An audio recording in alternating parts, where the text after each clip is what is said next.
কৰ্ম সংস্কৃতিৰ আদৰ্শৰে মহিয়ান এজন শিক্ষক। নাম তেওঁৰ নিতুল গগৈ। লখিমপুৰ জিলাৰ ধলপুৰ বাঁহগাঁৱৰ নিবাসী নিতুল গগৈয়ে আজৰি সময়ত কৃষি কৰ্ম কৰি লাভ কৰিছে ব্যাপক সফলতা। কুঁহিয়াৰ, হালধি, আলু, কচু, বিলাহী আদিৰ খেতিৰ লগতে বৃক্ষৰোপণৰ আন্দোলন আৰম্ভ কৰিছে। মেহগনি, চেগুন আদি বৃক্ষৰোপণৰ জৰিয়তেও পাইছে তেখেতে সফলতা। 12 মাহী নেমু খেতি, বিলাতী, আনাৰসৰ খেতিৰ লগতে অব্যাহত ৰাখিছে মীন পালনৰ লগতে পশুপালন। শেহতীয়াকৈ জিঞ্জিয়া আলু খেতিৰে গঢ়িছে অভিলেখ। নিজ কৰ্ম সুচাৰুৰূপে পালন কৰি নৱপ্ৰজন্মক আদৰ্শৰ বাট দেখুৱাবলৈকে তেওঁ আৰম্ভ কৰিছে কৃষি বিপ্লৱ।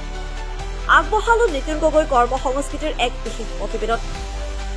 কাটি দিছিলো, দি পেলাই ইন্দ্ৰফিলত শোধন কৰি পেলাই মই দিয়া হৈছিলে। ইন্দ্ৰফিলত তিয়াই এক ৰাতি ৰাখি ইয়াৰ পাছত মই ইয়াত দিছোহি।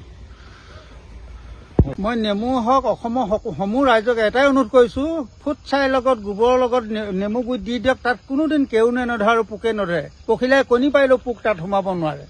আৰু আঘোণ মাহতে যদি আঘোণৰ 15 তাৰিখে আমি ইয়াত গোবৰটো কেঁচা গোবৰ ছাইৰ লগত মিক্স কৰি দিওঁ, মাঘৰ বিহুৰ পাছৰ পৰাই নেমু কলি লাগিবলৈ আৰম্ভ কৰে। আমাৰ বহুত কৃষকে নেজানে। গতিকে আজি সকলো মই অসমৰ ৰাইজক, কৃষক ৰাইজক কৈছো, নেমু গুড়িত ছাই দিয়ক।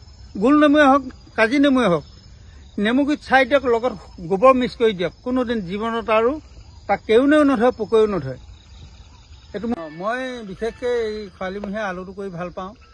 আৰু মানে কাঠ আলু কৰোঁ, কুঁহিয়াৰ কৰোঁ, আদা, হালধি, আৰু মই বিশেষকৈ গছপুলি ৰুই ভাল পাওঁ।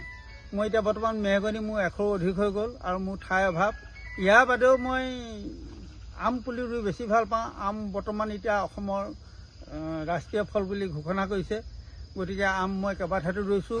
ৰূপালী নামঘৰত মই 3 জোপা ৰুইছোঁ, হৰি মন্দিৰত আৰু ফুটাবুক দলনিত 2 জোপা ৰুইছোঁ। মোৰ আগফালে পুলটোৰ কাষত 1 জোপা ৰুইছোঁ। বহুত ৰাইজে বাটৰে তাত জিৰণি লয়। নাওঘুলি শিৱ মন্দিৰত মই গায়ন বায়ন 1 জোপা ৰুই থৈছোঁ আৰু কেইঠাতমান ৰুবলৈ মই পুলি সংৰক্ষণ কৰি থৈ দিছোঁ। মীনাৰাম গগৈ, মোৰ ঘৰ নাওঘুলি। গতিকে আমাৰ নিতুল গগৈ আমাৰ বন্ধু। গতিকে এওঁ যিখিনি খেতি বাতি কৰে ইতিমধ্যে নতুন প্ৰজন্মৰ কাৰণে ইতিমধ্যে উদাহৰণস্বৰূপ।